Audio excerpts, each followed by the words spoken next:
Citrusel, exclusive.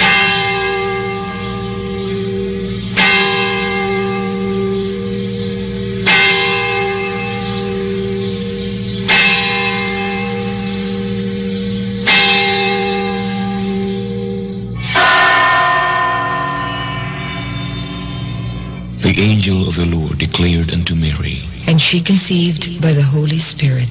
Hail Mary, full of grace, the Lord is with thee.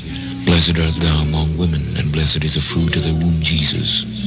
Holy Mary, Mother of God, pray for us sinners now and at the hour of death. Amen. Behold the handmaid of the Lord. Be it done to me according to your word. Hail Mary, full of grace, the Lord is with thee. Blessed art thou among women, and blessed is the fruit of thy womb, Jesus. Holy Mary, Mother of God, pray for us sinners now and at the hour of death. Amen. And the Word was made flesh, and dwelt amongst us. Hail Mary, full of grace, the Lord is with thee. Blessed art thou among women, and blessed is the fruit of thy womb, Jesus. Holy Mary, Mother of God, pray for us sinners now and at the hour of death. Amen. Pray for us, O Holy Mother of God, that we may be made worthy of the promises of Christ. Pour forth, we beseech you, O Lord, your grace into our hearts, that we, to whom the incarnation of Christ, your Son, was made known by the message of an angel, may by his passion and cross be brought to the glory of his resurrection, through the same Christ our Lord. Amen.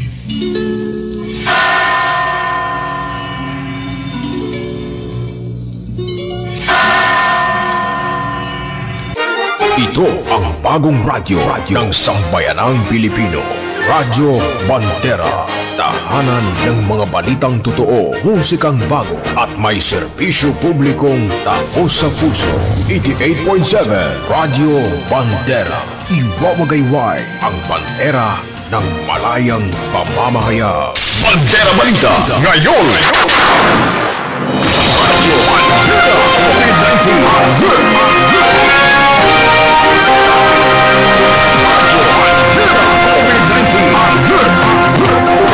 Bandera Balita ngayon. Bandera Headlines. Magandang umaga, lungsod ng Puerto Princesa, lalawigan ng Palawan. Narito na ang mga nagbabagang balita ngayong araw na ito ng Lunes, ika-12 sa buwan Oktubre 2020. Mga balitang hatid ng pinakarespetado sa news and current affairs sa bansa, ang Bandera Philippines Incorporated at 88.7 Bandera News FM Puerto Princesa, at tayo po ay sabay-sabay na napapakinggan sa buong lalawigan ng Palawan. Papanoodin tayo ng live sa official Facebook page ng Bandera News TV Philippines at sa Channel 40 sa Bandera News TV. Kami ang inyong tagapagbalita. Ang inyong isa sa magiging tagapagbalita, Ka Louie La Rosa at Ka Gerald Gales. At ito ang Bandera Balita ngayon. Bandera Balita ngayon. Sa ulo ng ating mga nagbabagang mga balita, Bandera Headlines. Magsasagawa ng plebisito sa pagkakaroon ng tatlong probinsya ng Palawan. Tuloy na sa first quarter ng taong 2021 matapos aprobahan ng National IATF. Bandera Headlines. Samahan ng mga guro na naghain ng reklamo laban kay Provincial Superintendent Natividad Bayubay, muling ginalampag ang regional office ng DepEd para magsagawa ng patas na investigasyon. Bandera Headlines. Isolation facilities ng Bayan ng Taytay puno na. Mga pauwing LSI, ROF at APOR hindi mo na tatanggapin. Bandera Headlines. Local transmission cases sa lungsod ng Puerto Princesa nadagdagan ng 2. Bandera Headlines. Ang headlines ng ating mga balitang lokal ay hatid sa atin ng Life Extension Vitamin D3. Bandera Balita. Life Extension Vitamin D3, the miracle vitamin hormone, most trusted brand of vitamin D3, approved by FDA Philippines and FDA USA. Life Extension Vitamin D3, recommended by medical experts, health scientists in the USA, and recommended by medical doctors in the Philippines. Life Extension Vitamin D3, the most credible vitamin hormone for longer life. And for stroke, cancer, diabetes, heart disease, arthritis, insomnia, hypertension, joint pain, migraine, immune system booster, and calcium balance. Life Extension Vitamin D3 for longer life. For free medical consultation, visit any branch of Life Extension Clinic near you. Stay healthy, live better. Mga nagbabagang mga balita. Ngayon, tuloy na ang pagsasagawa ng plebisito para sa pagsasakatuparan ng 3-in-1 Palawan. Ito ay matapos na aprobahan ng National Interagency Task Force ang plebisito kaugnay sa pagkakaroon ng Palawan del Norte, Palawan del Sur at Palawan Oriental. Sa panayam ng Radyo Bandera kay PIO Winston Arsaga, sinabi nitong magaganap ito sa unang quarter ng taong 2021. Ayon sa opisyal, ito ay isasagawa sa loob ng 2 araw, kasabay ng mahigpit na pagpapatupad ng health protocols kontra COVID-19. Giit pa nito, bagamat isasagawa na ang botohan ay kailangan pa ring matiyak na hindi magkakaroon ng transmission ng virus. Matatandaan na una nang sinabi ni Governor Jose Chavez Alvarez na hindi na mapipigilan pa ang plebisito dahil isa ng ganap na batas ang pagkakaroon ng 3 probinsya sa Palawan. Ito'y kasunod ng mga usap-usapang tila hindi na matutuloy pa ang plebisito dahil sa COVID-19. Samantala, sa ngayon ay wala pang eksaktong buwan o araw kung kailan gaganapin ang plebisito. Ngunit, umaasa na ang provincial government na ito ay pinaghanda na rin ng Commission on Elections. Mayroong confirmation si Secretary Roque na tuloy na yung plebisito sa first quarter ng 2021. Ito kakaiba kasi 2 araw yung butuhan. Di ba usually alam natin election sa araw lang. Dito sa plebisito dahil naman po yung pandemic, 2 araw yung butuhan. Apo. And then required yan na sa loob ng presinto, hindi lalampas sa 5 tao at any given time. And then social distancing dapat i-observe. Kaya 2 araw yun, siyempre, una-una sa pagpasok sa presinto, dapat nakapila tayo ng maayos na social distancing ang in-observe. Okay. And yung minimum health protocol, i-observe pa rin yan. Na itong gagawing political exercise will not be a cause for the transmission of coronavirus. Yes or no lang naman ang mabutuhan yan. So, hindi naman ganun komplikado yan katulad ng regular na eleksyon. So, mapapansin mo yan na kakaiba nga dahil unang-una may mga restrictions but definitely wala namang pinagkaiba yan. Tayo pumupunta sa presinto, walang mas mabilis yan. Kasi nga, isa lang ang pipiliin mo, hindi yan ang regular election. Bubuto ng presidente hanggang sa kulsiyal. Isang balot, haba-haba ron. Dito medyo lang, mabilis lang. Anong buwan po ito sa 2021 matutuloy po yung plebisito? Wala pa, but that will be announced subsequently. Siyempre may mga preparasyon pang ginagawa yung pumalik para doon. But maganda kasi ngayon, meron ng announcement na may time, may period kung kailan gagawin. Si PIO Winston Arsaga, Kabanderang Gerald. Yun. Tuloy na ito. Tuloy na ito. Wala na makakapigil. Batas na ito eh. Meron pa bang pipigil? Wala na makakapigil dito dahil COMELEC na nagsabi. Yan. At National Interagency Task Force na ang nagsabi. Yan. Dito sa kanilang resolution number 78, inilabas nung nakaraang linggo, Kabanderang Gerald, doon sa pinakauna pa naman nabanggit ito, marami kasing mga binabanggit dito yung IATF, yung resolution number 78. Pero sa pinakauna, nakalagay, babasahin ko, Panyero. Sige. We wish to inform that the Interagency Task Force for the Management of Emerging Infectious Disease on Thursday, October 8, nakaraang Thursday ito, approve the health and safety protocols for the conduct of a plebiscite in the first quarter of 2021 to ratify the division of the province of Palawan pursuant to Republic Act 11259 and relevant provisions of the Constitution. These include the period of voting over the course of 2 days and 5 voters in the room at any particular time. registered voters between the ages of 18 and 21 years old, and those who are 60 years old and above, those with immunodeficiency, comorbidity, or other health risks, and pregnant women shall be exempted from mobility restrictions for the purpose of voting. Yan, bawal daw yung 18 to 21. Hindi makakaboto. 60 years old, above. Okay. Yung may immunodeficiency problem, yung may mga health risks, may mga health problem, o kung sa ano pa. Pregnant women shall be exempt from the mobility restrictions for the purpose of voting. Pati yung mga buntis, bawal muna. Hindi mo na pwedeng pumunta sa mga presinto. Sabi din ng Resolution number 78, the Commission on Elections is encouraged to revise safety mechanism and procedures to confirm COVID-19 and or symptomatic patients can exercise their right to vote. Okay. Mga sintomas, Kaloy? May mga hindi, yung health protocols, mga procedures ng Commission on Elections dapat ipatupad din nila, Kabandaran Gerald, ng mas matindi, no? Okay. At yung wala namang mga simptomas or yung mga exempted, ay kailangang ma-exercise nila yung kanilang right to vote. Yun pala. Okay. Yun lang kailangan 5 tao lang bawat yung sabay-sabay na pwede magboto sa isang presinto. 5 tao lang. Magiging mabagal pala yun. Kaya dalawang araw eh. Kaya naglaan pala ng 2 araw. 2 araw. Yung registered voters na 18 to 21 years old, 60 years old and above, yung may immunodeficiency problem, pregnant women, exempted ito. Okay.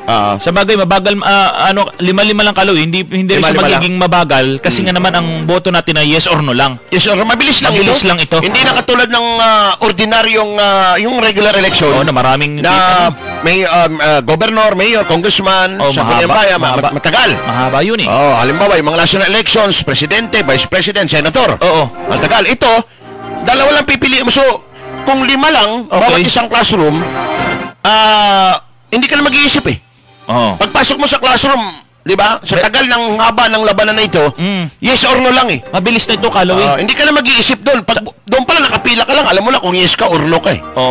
Ano lang to, mga 1-2 minuto lang, matatapos mo kagad, labas na kagad. Sandali lang ito, yes or no lang. Hindi ko lang alam kung paano, no? Kung manual ba ito o mano-mano ito, Kaloy? Picos ba ito? Ano ba ito? Mano-mano ang laban siguro, ito. Siguro mano-mano, makakailanganin pa ng mga balota rito. Kung mano-mano ito. Mano-mano. Okay, so confirm na ito. First quarter is January, February, March. Yan, April. So tingnan natin kung February, March, or April, or February, o ganon. Yan, mga ganong buwan. Basta nasa 4 na buwan lang, April pataas. Tuloy na yan. Hanggang April. Yung mga boboto rito, Kabandaran Gerald, yun nga, bilanggit ko, 18 to 21 years old, bawal, 60 bawal, 60 above, bawal. Yung may yung mga pregnant women, bawal. At yung mga taga-Puerto, bawal. Bawal, Puerto? Bawal taga-Puerto. Mga taga-munisipyo lang po. Taga-munisipyo ang magpa-participate dito. Alam mo kung bakit? Bakit naman? Dito sa nilabas na, di ba, kinwestiyon pa yan ng ilang mga kababayan natin from Puerto. Okay, may nag-question yan, mga ilan? Kinwestiyon sa Supreme Court. Okay. Ang nag-question dyan at nag-file ng kaso sa before the Supreme Court is si Cynthia Del Rosario. Okay. Federico Virgo, Renato Baladad, 3, Beatriz Dioso Corazon, 4, Manalon Davila Loreta, 5, Alsahia Hasan, 6, John Vincent Colili. 7. Ito yung mga petitioner. Yan yung 7. Versus Commission on Elections, Department of Budget and Management, Provincial Government of Palawan, Provincial Treasurer, Provincial Government of Palawan, etc. etc. Yan yung mga respondent. Sila yung question. So sa desisyon dahil itong mga binabanggit na mga petitioner, mahaba itong desisyon ng Korte Suprema eh. Basta isa na yung question nila na yung Puerto Princesa, bakit di makaboto? Bakit di kasali sa plebiscito? Nadali mo. Pero dito sa Supreme Court, sa decision, sa en-bank ito ay hindi lang isang justice ang pumirma dito. Lahat sila. 12. Diba? Sinasabi nila rito, Kabandaran Gerald, ang sabi, dahil ito nga, sinasabi pa na unconstitutional yung 11259 na pinirma ng presidente. Pero sabi ng Supreme Court, yung dispositive portion, Panyero, sa bandang huli, the foregoing disquisition make mahaba kasi yung paliwanag eh. Mahaba yan. Paliwanag lahat isa-isa ng sa dulo na lang, sa dulo na lang tayo. Yung dulo. Okay, dahil sige. ang nagko-question is yung mga taga-Puerto, sinasabi, the foregoing disquisition make it abundantly clear that Puerto Princesa has become a distinct political entity independent and autonomous from the province of Palawan by virtue of its conversion into highly urbanized city in 2007. Hence, it can no longer be considered a political unit directly affected by the proposed division of Palawan into 3 provinces and perforce. The qualified voters of Puerto Princesa City, including herein petitioner Cynthia del Rosario, Federico Virgo, Renato Baladad, Corazon Manalon Davila, were properly excluded from the coverage of the plebiscite scheduled by Republic Act number 11259. The petition must therefore be dismissed. Ayun. Dinismiss na. O kasi nga yung Puerto daw ay hindi na kasama, hindi na siya political unit, hindi siya political unit directly affected by the proposed division of Palawan into 3 provinces. Ayun. At saka sinasabi din dito sa en banc decision, Panyaro, itong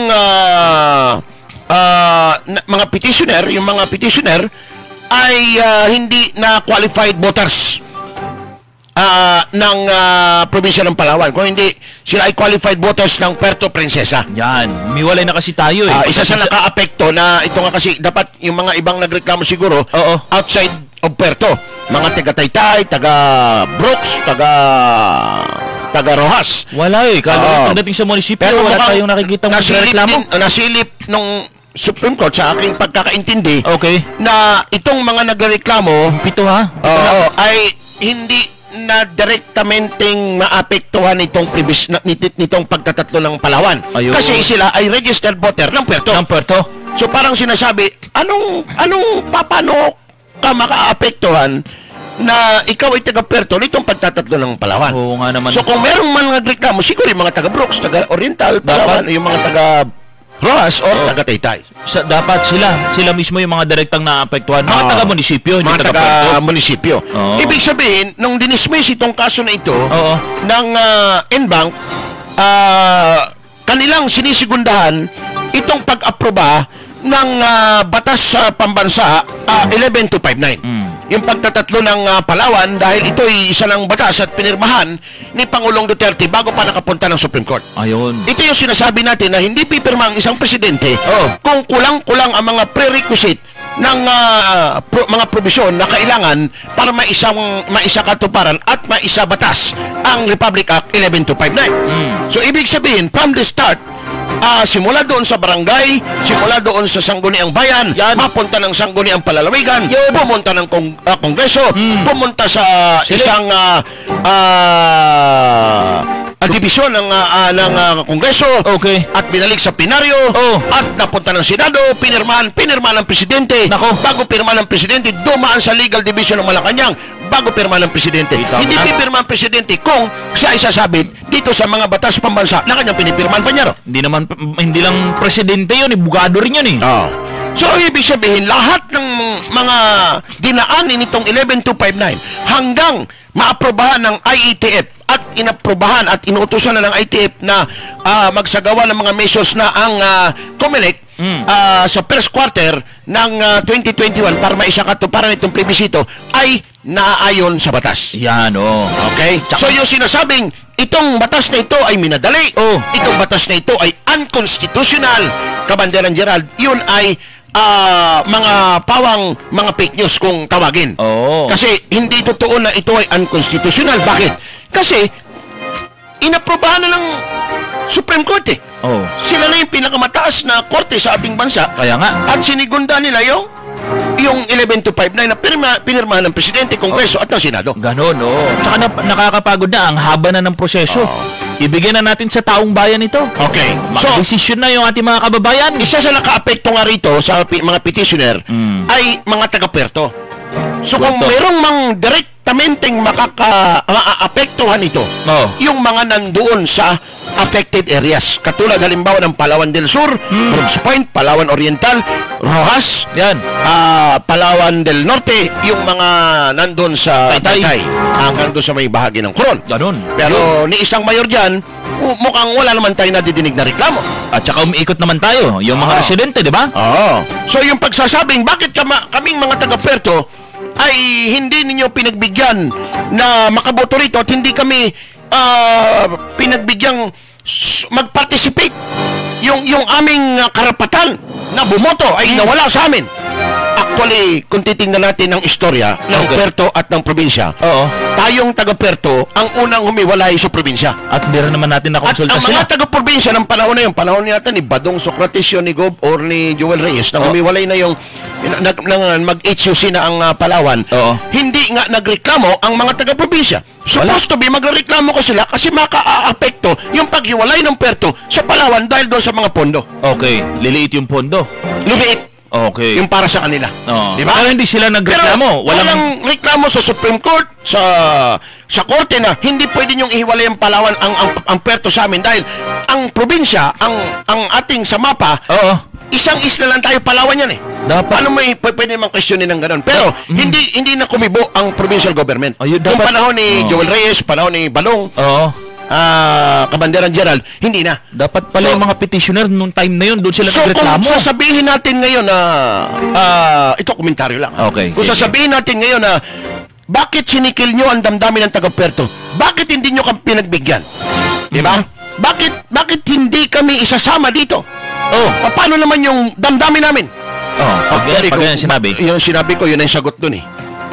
Diba? Yun na yung sagot doon. Tayong taga-Puerto, majority. Alam mo na, majority rules eh. Majority ng taga-Puerto, pumayag na mag-HUC tayo, independent dito sa provincial government. Tsaka nung mga panahon na yun, dapat doon na sila nagreklamo, Halloween. Di sana, hindi tayo humiwalay sa probinsya para may pakialam tayo kung ano man ang gawing movement, kung may move man ng Palawan, provincial government, katulad ng paghahati, may pakialam tayo. Kaya lang, ito nga, Supreme Court nang nagsasabi, the foregoing disquisitions make it abundantly clear that Puerto Princesa has become a distinct political entity independent and autonomous from the provincial government of Palawan by virtue of its conversion into highly urbanized city in 2007. It can no longer be considered a political unit directly affected by the proposed division of Palawan. So wala. Para sabi ng Supreme Court, hindi kayo maapektuhan dyan. Ano bang problema? Palawan, iwalay na kasi tayo doon eh. Diba? So, noon pa lang, yung pagsasabi, in fairness doon sa mga nakaraang mga administrasyon, in fairness to them, na sinasabing ang Palawan, yung sinasagkaan yung pagboto ng mga taga-Puerto, mukhang mali eh.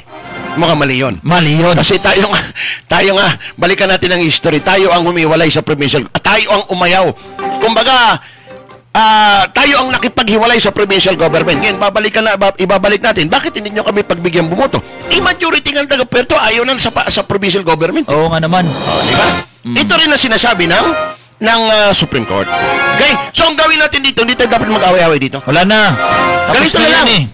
Kumbinsihin natin yung taga del Norte, del Sur, at Oriental kung sila ay boboto ng no o boboto ng yes. Yun ang magandang gawin. Ganun na lang. Ikot. Diba? Kanya-kanya tayo. Pero yung taga-Puerto, wag na nating ipilit yung sarili natin na sabihin natin, sinasagkaan nyo damdamin namin eh. Diba? Bakit hindi nyo kami payagang bumoto? Malabo na o yun. Old school na o yun eh. Ang sakit na sa tenga, diba? Pabalik-balik na lang sinasabi. Supreme Court na yung nagsabi, at tayo ang humiwalay sa provincial government, hindi ang provincial government ang humiwalay sa Puerto. Tayo ang nag-humiwalay sa kanila. Yan. Sabi mo nga, hayaan na natin yan. Yes or no? Yes or no na lang. Kampanya na lang. Sa tingin nyo ba, makakatulong yung pagtatatlo ng Palawan? Kung pag-uusapan natin ay trabaho? Yan. Yes or no? Oo. Sa tingin nyo ba, makakatulong ang Oriental, del Sur at del Norte kung titingnan natin ay yung environmental protection, sa ekonomiya, sa pag-unlad, ganun lang yan. Yes ka ba o no ka? Excluded ang Puerto. Yan. Yung mga taga-Puerto, pwede sigurong yung freedom of speech, pwede naman yan. Pwede siguro silang mangampanya. Pwede mangampanya. Wala namang problema yan. Dahil yan ay nasa konstitusyon na rin. Diba? Pero yung pagpa-participate natin dito, yes or no, mukhang malabo na yun. Kasi hindi na tayo makakasama dyan. Batas na yun Pero yung freedom of expression, pwedeng i-exercise ng taga-Puerto dahil pwede naman yan yung kampanyahan Social media, pwede nilang gamitin yan. Kung hindi man kayo makaikot, makapunta sa mga munisipyo, mga bukid-bukid. Yes ka ba? O ikaw ay no ka ba? Yan, no. Ikaw ba? Ha? Hindi, taga-Puerto ko hindi na ako magpa-participate. Oo nga pala. Pero pag nagtatlo na yan, magpapalipat ako ng lugar. Hindi, tsaka maraming invitation sa'yo dito, di ba?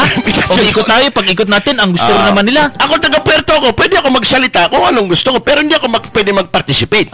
Sa butuhan, diba? wala. Kasi yung freedom of expression, nandiyan pa rin. Di ba naman tinatanggal sa atin yan Wala namang bumubusal sa bibig natin, pwede naman yan Pero yung pagpa-participate dito, mukhang malabo na yung taga-Puerto rito. Malabo na ang taga-Puerto. Bigyan na natin yan sa mga taga-munisipyo. Yes or no? Di ba? Okay. Sa ibang balita, kabandaran dalihan mo at may laban yung Lakers sa Miami. Oo nga pala, may laban. Mamaya mo, maulit tayo. Pupusto pa ako Dagdagan pa sa ating mga balita, muling kinalambag ngayon ng samahan ng mga guro at ng principal ang Regional Office ng Department of Education para bigyang aksyon ang reklamo ng mga ito laban kay DepEd Palawan Schools Division Superintendent Natividad Bayubay. Partikular na ang pag-akusasyon sa katiwalian, magarbong pamumuhay at hindi maayos na pagtrato o pambubuli ng opisyal sa mga guro sa lalawigan. Sa panayam kay Roger Cario, ang presidente ng National Association of the Philippine School Secondary Head Incorporated, Palawan Chapter, sinabi nitong tila walang hakbang na ginagawa ang ahensya para bigyang leksyon ang opisyal. Kompleto naman aniya ang mga ito sa dokumento at ebidensyang magpapatunay sa kanilang mga reklamo. Ngunit tila ang sangguniang panlalawigan at ang tanggapan ni Governor Jose Chavez Alvarez ang kanilang tanging pag-asa. Pakiusapan ng prinsipal, maging patas sana ang investigasyon at mabigyang hustisya ang mga maliliit na guro na naapektuhan ng umano'y hindi magandang pamumuno ni Bayubay sa DepEd Palawan. Ngayon Kabandaran Gerald, nasa linya natin ng Regional Director ng DepEd. Sir, Benamin Paragas, magandang umaga po, RD. Magandang umaga. Opo, si Calloway po, tsaka si Ka Gerald sa bandera po, mga balita natin dito, sir. Opo. Magandang umaga, Calloway at Ka Gerald. Sir, marami pong lumulutang ng mga usap-usapan ngayon. May reklamo yung mga guro natin dito kay SDS Bayubay. Nakarating na sangkuniang palalawigan kay Governor at yan sa opisina po niya. Ano ba ito siya, sir? Papalitan na raw ba siya sa pwesto o talagang siya po yung mananatili bilang SDS po dito sa provincial government ng Palawan? Hanggat hindi napapatunayan ang truthfulness ng mga allegation at hanggat hindi natatapos yung investigasyon, nasa kamay ng ating kalihim ang final na desisyon kung may mga ganyan ng development pa Jerry. Calloway po, Calloway. Calloway, yes, sorry. sir. So, sir, ibig sabihin, yung mga balita na papalitan na, pinalitan na, as far as your office is concerned, dahil kayo regional director, hindi pa ho, SDS pa rin ho, si SDS Bayubay. Calloway, as far as I'm concerned, wala pang katotohanan yung mga balitang kumakalat na ganyan. Dahil kung meron mang ganyang kautusan mula sa ating kalihim, kadalasan ay dumadaan dito sa ating opisina. At ako mismo ang magpapadala kay SDS Bayubay. Pero may investigation ng ginagawa yung ating yung opisina po ninyo dito sa mga akusasyon kay SDS Bayubay. Pinag-aaralan na yan ng ating legal officer at nakarating na rin yan sa tanggapan ng ating kalihim. At ayon sa aking legal officer ay meron ng mga taong naataas ng titingin at mag-iimbestiga sa mga accusations na ibinabato kay SDS Bayubay. Okay. Pero siya po ay magpapatuloy ng kanyang trabaho ngayong araw din at sa mga susunod na araw hanggat walang order bilang Schools Division Superintendent. Amayan Kaluwi, kasi hindi mo naman agad-agad maalis ang isang taong nanunungkulan hanggat hindi pa napapatunayan ang mga akusasyon na binabato sa kanya. Oo. Yun nga po, yung ilan sa mga binabato, Regional Director, yun pong laruan na nagkakahagal ng 12,000, naging 70,000 bawat isa. At yung nagsabi naman ito, base yung reklamo nila, base doon sa COA audit report na ginawa ng Commission on Audit. Kaya ito, matindi itong yung pambubuli sa mga guro natin dito sa Palawan. Di umano, yun ang mga nangyari, mga allegation nila dito kay SDS. Kaya nga, Kaluwi, sinasabi ko dito, both parties are given the chance to be heard. Kaya nga, nasa opisina na ng Sangguniang Palalawigan yung reklamo, tama ba? Apa. And then nasa opisina na ng ating minamahal na kalihim, Ma'am Briling Bagtulis Briones, yung mga reklamo. We allow fair treatment of the case. Ang alam ko dyan, lalabas ang katotohanan at ito ang basehan ng ating kalihim upang gumawa ng penal na aksyon. Yung Sangguniang Palalawigan, binabanggit nila Board Member Ryan Maminta dito na parang hands-off sila kung ang pag-uusapan yung due process, yung due process dito dahil concern ito ng DepEd. Yung kanila lang, parang recommendation doon sa... Tama yan. Meron din naman silang karapatan upang tignan kung may katotohanan nga, may very valid nga yung mga accusation. At kanuman ang resulta at kalalabasan, ipaalam nila sa amin at makakatulong yon sa ating kalihim upang pagtibayin later on siguro ang isang desisyon.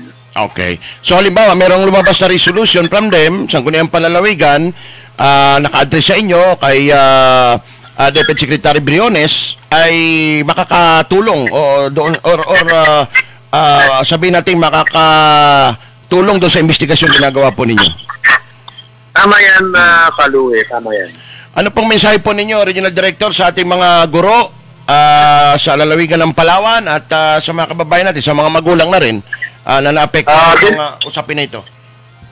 Binabati ko lahat ang ating mga kaguruan dahil sa matahimik na pagbubukas ng klase noong October 5. Binabati ko rin ang kanilang pahanda at kasipagan upang bigyan natin ng atensyon, pagmamahal at tamang edukasyon ng ating mga kabataan sa lalawigan ng Palawan. Sa ating mga magulang, sa mga orientations na isinagawa ng Schools Division Office ng Palawan sa pamamagitan ng ating mga education program supervisors at mga punong guro, alam kong naliwanagan silang lahat sa kanilang tungkulin upang tumulong at umagapay sa pag-aaral ng kanilang mga anak, mga self-learning modules na binibigay ng paaralan. Umaasa po kami na sa pamamagitan ng ating maalab na pagtutulungan ay maitawid natin ang krisis na ito at ang tamang edukasyon ay magpapatuloy hindi lamang sa lalawigan ng Palawan kundi sa buong bansa. Okay, sige po. Maraming salamat po, DepEd General Director Benjamin Paraga, sir. Magandang umaga po sa inyo. Maraming salamat, Kaluwi. Thank you. Okay, yan na Kamandarang Gerald. So, si Schools Division Superintendent Bayubay ay nananatili sa kanyang pwesto. Siya pa rin. Yung ano natin. Ayaw pa rin, ayaw ko kung nag-impake na ito. Pwede, siguro. Pero may nakarating sa akin informasyon, naka-ready na yung bag niya. Naka-ready. Ay, di nag-impake na nga. Ha? Nag-impake na nga. Ano ba yung mga bag na mamahalin? Ano, Bukod sa Louis Vuitton, yun lang alam ko, Louis Vuitton eh. hindi ako mahilig sa mga Mamahalin. wala tayo Mga kilala. may nabanggit sa akin, hindi ko lang masyado kasi hindi man tipo yung binili mga ganun eh. Di ba? Di natin kabisado. May Bakit? mga bag na yung mga Louis Vuitton, mga ganun, yung mamahalin yun. Punong-puno na ba ng gamit yun? May naka-ready na raw just in case na magdesisyon na. Kasi nakarating na ito kay kay Secretary Briones. Secretary Briones eh. Kay Gobernador, lalo na kay Gobernador. Doon na. Si Gobernador, meron ng ilang mga statement din dito. At yung sangguniang palalawigan, lalo na, di ba sabi nga ni board member Ryan Maminte, hindi na kailangan ipatawag eh. Wala na, hindi na. The document speak for itself. Bukas na yan, kalo. Diba? Biruin mo, 13,000 o 12,000 Lego, ayan o. 12,000. Naging 72,000. Laki ng diferensya. Milyon ang pinag-usapan, ha? Ako talaga nahiwagaan dito sa kilay ni ni SDS May Bayubay. itsura si ma'am, Tinatanong ko yung kila Joey Ganda, kila yan ba ay tattoo o ano? Totoo yun eh. Ha? Totoo yan Totoo ang ba? pila yun eh. Oo. Tsaka kinis ng pisngi. Ano yung ginagamit Oo niya? nga, dito? no? Baka mga Korean cosmetic products. Perfect yung kulay. Kung anong kulay na sa Kinis taas yun. hanggang sa leg, yun din eh, di ba? Tingnan mo yung May dimple ba si ma'am? Parang Wala. walang dimple. walang dimple. Pero ang kinis ng Ay, pisngi. makinis. Oo. Di ba? Hindi man siya ganong kapatian, pero Alam mo ganda ng pa, alsa ng kulay niya. Yung mga ngayon, pagpupunta ka sa mga parlor. Oo. Kaya yung pakinisin kahit may sungka-sungka yung hindi mo. Ganun ba? O Pero sa kanya- cellphone, minsan sa cellphone, kahit may sungkaan yung pisngi mo, Oo. kaya niyang pantayin. Pero kay, Facebook pero beauty. kay Ma'am Natividad, parang wala eh. Parang makinis talaga kay Ma'am. Kinis yun. Oo. Tsaka blonde May kulay. May kulay May yung kulay, buhok. oo. Oo. Uso. Riban. Straight. Ha? Straight ang kanyang buhok. Straight. Plancha ba tawag niya? Hindi. Baka ni Pisngi Riban. ba? Baka ni Riban. Ha? Baka ni Riban. Oo. Sabi ni DepEd Regional Director Benjamin Paragas, under investigation. Under investigation. At yung sangguniang panlalawigan, meron ng mga konklusyon din na hinihintay natin na kung ano ba talaga yung kanila magiging rekomendasyon. Oo. Baka lumabas bukas. Bukas sa Kung sangguniang sinabi na panlalawigan. recommend nila, halimbawa lang. Sige, halimbawa lang ha. May nakarating sa ating impormasyon na Sige. parang gusto siyang ideklarang persona ng grata. Nako, halimbawa lang yan ha. Dahil sa ginawa niyang pambubulong sa mga kuyo din na guro. Paano yun? Ano Wala nangyari pa sa naman. kanya? Ito naman ay mga espekulasyon pa lamang. Oo, halimbawa. Halimbawa may ganun, persona sige. ng grata. Ano mangyayari? Siyempre, Yung yung DepEd, igagalang nila sa sangguniang panlalawigan, quasi judicial body yan eh. Oo. Matatanggal siya doon? Ha? Matatanggal siya sa pwesto niya? Tatanggalin dito yan persona ng grata ka nga, hindi ka katanggap kang gandanggap dito sa Palawan Ibig sabihin yung Dahil impake sa niya, mga ganong aligasyon sa'yo yung impake niya matutuloy na yon. matutuloy, naka-impake na yung kalahati ng niya. Kalahati pa lang. Pero nanatili pa rin ang, alam mo yun, makakapal yung mukha, talagang patigasan ng pisngi yan eh. Ganon ba yun? Diba? Di ba naghihintay lang ng desisyon yan? Siyempre, alam mo yung mga pride, kung ako lang yung delikadesa bang, sige, ganito na lang, ako na lang ang kusa mismong titake muna ako ng leave of absence para bigyan daan at hindi ko ma-influensyahan kung ano man ang mga investigasyong ginagawa laban sa akin. Iyon ang dapat, Di ba? Pero parang ang hirap nun, kung ikaw Pero yung ayaw- pinakamataas na superintendent sa buong lalawigan ng Palawan, aalisan mo yun, pansamantala. Parang ang hirap Delikadesa nun. nga delikadesa eh. Ikaw na nga iniimbestigahan may aligasyon sa iyo na bakit ganyan ang presyo mo ng mga ganyang mga laruan eh. Por delikadesa, di ba? Para walang masabi yung patas na investigasyon, di take ka muna ng leave of absence ka muna, pahinga ka muna. Papalit ka muna doon sa assistant SDS mo kung sino. Kung Pero meron, kung ito nag-iimbestiga tapos nandiyan ka nakapwesto, di ba? Hindi naman kasi lahat merong delikadesa eh. Hindi naman Kaya, lahat. Kung mananatili yung pagkakapal ng pisngit mukha mo, hindi manatili ka dyan. Manipis lang eh, Diba? maliit lang. Hindi naman taga rito yan, kahit anong sabihin mo dyan, hindi naman yan eh. Pero yung kahihiyan, di ba, nandyan. Pero anyway, sinasabi na yung sinasabing presumption of innocence until proven guilty beyond reasonable doubt pa niya, no? Nandun yan. Nandun yan. Di ba? No. Okay. Sige. So, pero tignan natin pagkakapal bukas. ng mukha, hindi matatanggal yan. Di matatanggal? Nandyan talaga yan. Tignan natin bukas kung ano po yung magiging desisyon hatol po ng sangguniang panlalawigan dyan. Okay, sige. Samantala, sa ibang balita, nagmamadali ako kasi pupwesto ko Lakers? Miami Lakers ngayon Miami Lakers ha? Okay ha? Lakers ka ba? Tatapusin na ha? Lakers ka ba? Ako? Oo. +5 ka? Ay! Hindi na mo natatanggap na mga pauwing LSI, ROF at Apor ang bayan ng Taytay sa loob ng 15 araw. Ito mismo ang kinumpirma ni Mayor Romy Salbami ng makapanayam ng news team. Ayon ka sa alkalde, puno na. Puno na. Puno na ang kanilang isolation facility dahil sa sunod-sunod na pagdating ng mga individual mula sa iba't ibang lugar. Liban pa rito sa mga dumarating sa lungsod sa pamamagitan ng eroplano at barko. Dagdag pa ng alkalde na hindi naman magtatagal ang ganitong sitwasyon kung hindi nagsimula lang ito nitong ika-11 Oktubre patatapos rin sa ika-25. Aniya, paraan ito upang makapagpahinga rin ng mga health workers at mabakante naman ang ibang mga pasilidad para sa inaasahang pagdating pa ng mga pauwing residente ng Taytay. Samantala, nilinaw naman itong tatanggap pa rin sila ng mga individual mula sa iba't ibang munisipyo. Ngunit, may mga pagdadaanan pa ring protocols upang matiyak na walang local transmission na may tatala sa kanyang nasasakupan.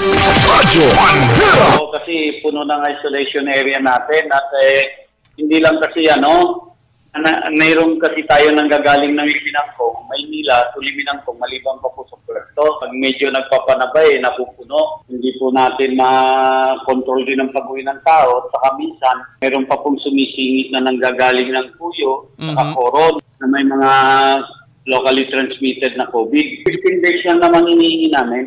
Para makahinga-hinga lang kami sa mga isolation area namin. Makalabas lang yung mga nasa isolation facilities po natin, pwede naman po kami tumanggap saka makapag-disinfect din po kami. After po ng 15 days, palagyan natin po, kung nag-umpisa po kami ng 11, so 11 hanggang 25. Aha. Pag after ng 26, pwede naman silang bumalik.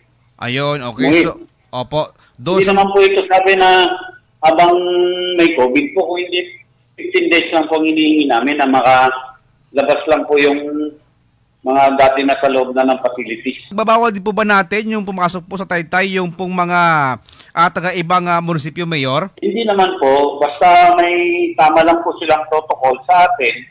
Lalo na po yung may COVID na locally transmitted, may tama lang po protocol. Bakit naman po natin hindi tatanggapin?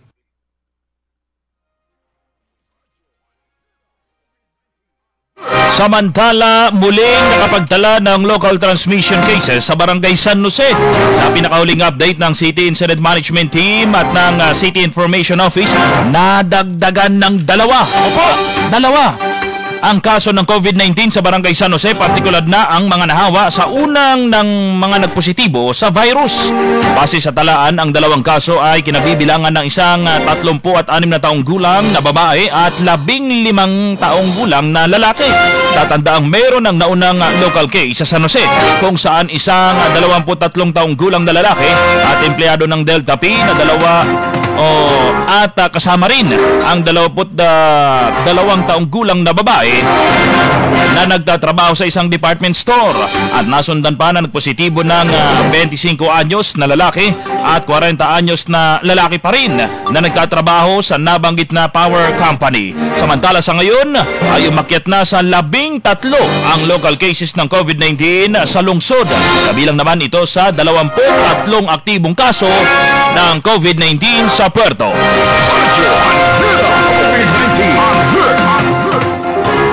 Alawin, nadagdagan. Puerto, 13 na. 13 ang nagkahawa-hawaan dito sa atin. Local transmission yan. Local transmission. Taga San Jose yung bago? 3. Hindi, 2. San Jose. Ilan na ba tayo lahat? Yung local tally natin. Palawan muna. Palawan muna tayo. 96 tumaas 96 nadagdagan 23 sa Puerto, 14 sa Coron. Sa Espanyola, 3. Sa Agutaya, 1. Cuyo, grabe. Dumami naman, 53. 53. 53 sa Cuyo. Dami. Culyon, 1. Borlan, 1. Okay, so nadagdagan tayo ng 2 sa Barangay San Jose. Nahawa yan, ha? Local transmission natin yan. Local transmission na naman. Yung 22 years old na babae, nagtatrabaho sa isang department store at sinundan pa ng pagpositibo ng isang 25 taong gulang na lalaki at 40 years old na lalaki nagtatrabaho sa nabanggit na power company, yung sa Delta P yan. Yung Delta P, parang nag-lockdown na sila eh. Delta P. Marami na kasi nagpositive. Dami na nagpositive sa Delta P. Oo nga. Ito, ingat pa rin mga kaibigan dahil meron tayong local transmission. Bagamat hindi pa man ganun kataas sa Puerto, wag na nating dagdagan pa yung 23 na sana na yan. Sana, wag na. Pero may hinintay pa tayong 50, di ba? Ako, dami pang hinintay natin. Yung sa swab. Ingat pa rin mga kaibigan, local protocols. Pag kami naramdaman kayo na, alam mo, dyan kayo San Jose, malapit kayo sa mga purok-purok nitong tinitira nitong, anong purok na ngayon? Dami. May purok Masika po, may purok Pagka Matapat. medyo nilalagnat, meron kayong nararamdaman sa lalamunan, diba? Nilalagnat, check up agad. Sintomas na yun eh. Wag yun ang itago.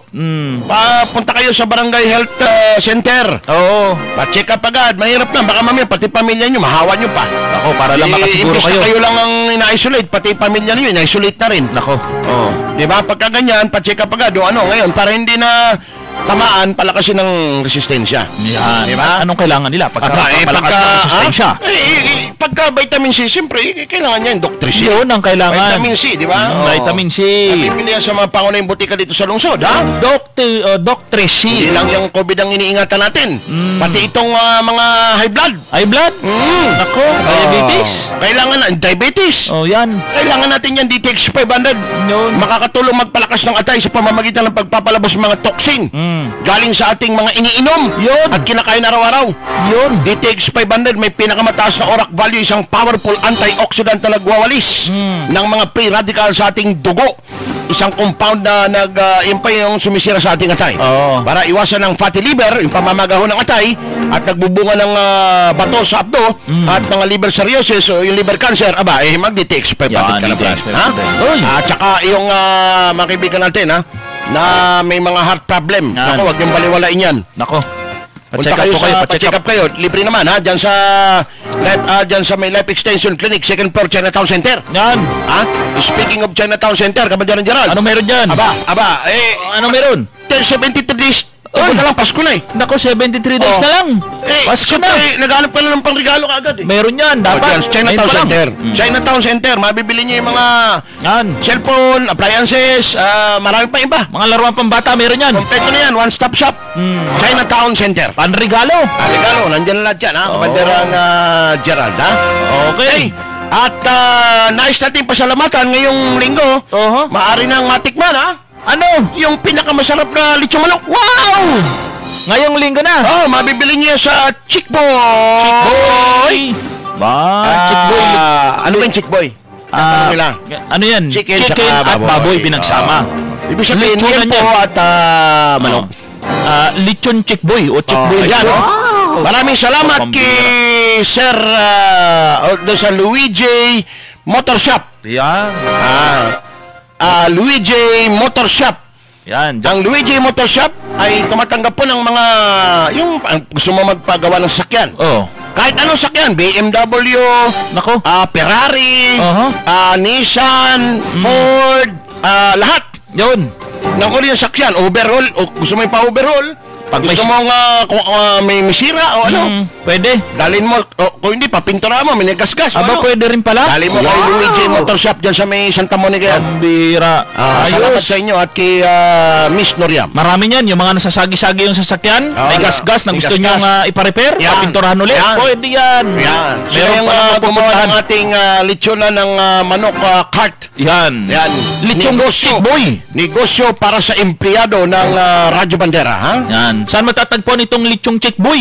Dito lang yan sa may malapit sa Radyo Bandera. Dito lang din sa amin. Dito tabi lang sa may dating pwesto ng Petron. Ayan, mabilis lang. Makita nyo at sa bago mag-Biyernes ay uusok na iihaw na yan. Sa tabi lang mismo. Sa tabi lang mismo ng bandera. Radyo Bandera, ha? Yan. Okay. Alright, sige. Kasi busy-busy ako dito sa meron ng Paul Henderson. May kadil ka na, ha? May kadil ka dito, sige. 4K hit. Tamang 10,000. Walang plus yan, ha? Gustahan pala 10,000 Lakers. Akalain mo yun, ha? Walang plus eh. Walang plus, ha? Yan yung mga katuwaan lang. Hindi naman sugal, di ba? Hindi naman sugal. Kayo, Lakers ka o hit ka o ano? Para yung team na magagaling eh. Ha? Para yung magagaling na team yan eh. Nakaraan, panalo na eh. Panalo na, pero... Binugang bola eh. Oo nga. Nanalo pa rin ng Miami, di ba? Ha? Nanalo pa rin ng Miami. So, merong nakikipag laro. Maganda manalo yung Miami ngayon. Pag manalo yung Miami ngayon kasi sa susunod Game 7 na. Game 7 na? Oo, yun ang pagwawakas. Dalawa habulin nila, di ba? Dalawa. Pag nanalo sila rito, isa pa. Meron pang isa. Pero pag nanalo Lakers dito, champion. Tapos na laban. Tapos na laban, champion na. So, tingnan natin mamaya, ha? 6:51 ako, hinihintay na tayo yung ating Jewett, dahil 77 days, Pasko na eh. Bukas na hindi tayo abot eh. Nalanganin tayo ba? Nalanganin eh. Tsaka medyo mahina yung luya eh. Mahina yung luya. Mulang kahapon, magdala. Grabing baha. Baha, matindi. Bumalik na. Naguguluhan ako dyan sa may port. Sarap ng port na yan. Hindi ma-actionan talaga. Ano ba nangyari? Tapos ng baha, binabanggit, ayos na. Na-action na. Wala na kasing baha. Nagtulong-tulong. Umupa na eh. Sa tuwing ulan, lagi na lang yan. Ibig sabihin, hindi na ayos. Wala. Huwag nating sabihin na ayos na. Hindi na ayos eh. Bumabaha pa rin eh. Siguro kung bumuhos ang napakalakas na ulan, tapos walang baha. At walang baha dyan sa may port. Saka nating sabihin na ayos na. Yun ang talagang pero ayos na. Pero hanggat bumabaha ako, nabubuisit sa mga nagsasabing na ayos na. Nadaanan mo? Ay, sus, kahapon yung ibang hindi makahalos makadaan. Natatakot baka mami, biglang lumalim sa gitna eh. Grabe, no? Ibig sabihin, hindi pa naayos. Huwag nating sabihin na ayos na. Okay na. Wala nang baha. Salamat sa tulong na yung ganyan. Sa tulong sa... kahapon. Wala nang baha. Nandun pa rin eh. Ibig sabihin, hindi na ayos. Ayosin nyo ng ayos na ayos talaga. Wala nang baha kasi wala na rin ulan. Ano bang problema dyan sa harapan ng Ford na yan? Lagi na lang ayos na. Ngayon, kahapon umulan. Baha na naman. Ibig sabihin, hindi ayos. Kaya tigilan nyo na ako na... Babanggitin ko lang mga pangalan ninyo. Magsabi pa kayo ulit na ayos na yan. Ayusin nyo muna bago nyo sabihin ayusin. Yan. Di ba? Magagaling naman yung city engineering natin eh. Magagaling. Hindi, mayroong iba nagsasabi ayos na eh. Pagka umuulan, mabubisit ka lang, babalik sa isip mo, sabi niya, ayos na. Ito, baha na naman. Hindi, ayos. Ayusin nyo muna, bawal nyo sabihin, ayos na. Kasi paulit-ulit na lang tayo dyan eh. Abi, tignan natin pagka umulan uli. Tignan natin kung may magsasabi pang ayos na. I-record ko yan, lahat na nagsabing ayos, i-play natin. Sige. Sabihin, nagsisinungaling siya. Sabi mo, ayos na, bumaha na naman. Di sabihin, sira pa rin. Re-record namin yan, ha? Tapos i-play natin yan uli. Dapat tong palay ko lang to, sarap ng pahinga mo kahapon, biglang babanatan ka lang total blackout. Ang haba ng blackout. Ang haba. PPGI na naman daw, yung pupugak-pugak na mga makina nila dyan. Dito yan, yung PPGI. Yung PPGI na yan, yan yung nag-invest dito nang walang makina na inaprubahan naman ang palay ko. Laway lang ang puhunan. Lumang makina, inaprubahan, saka nakakita niya. Piniperwisyo tayo. Kunting pintura lang, bago na. Ay nako, 6:54 mga kabandera. Iyan ng kalipunan ng mga nagbabagang balita ngayong araw na ito ng Lunes, ika-12 sa buwan Oktubre 2020. Mula dito sa bulwagang pambalita ng Radyo Bandera na sabay na papakinggan sa buong lalawigan ng Palawan. Abangan ang susunod na pagbabalita. Kami ang inyong naging tagapagbalita. Ako ang inyong naging tagapagbalita, Kaluwi Larosa. At ka Gerald Gales. Ito ang Bandera Balita ngayon. Bandera Balita ngayon. 88.7 Radyo Bandera.